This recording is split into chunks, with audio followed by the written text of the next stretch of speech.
I've worked with many families where the child gets an autism diagnosis, or I spent enough time working in Children's Hospital in Seattle where all kinds of conditions, leukemias and whatever, show up in the life of a family that they weren't expecting. And from that healthy position, you think about these things, you say, I don't know how I would cope with that. But then when you are in that situation, you do cope with it, maybe not perfectly well, but most people step up and they rise to the challenge. Even though from that healthy perspective, you just can't imagine. I think that's because we tend to have this all or none way of thinking about life. This is either going to be a total disaster or it's going to be perfectly fine. And the life, of course, always in the messy middle. But I think a lot of situations call upon us to, there's a Chinese saying, be equal to your fate, which I often think about, where, okay, this is what life has handed me, whether it's the flat tire on the way to a job interview or some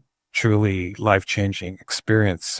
We got to step up, and more often than not, we do. And that's what's so marvelous about being human.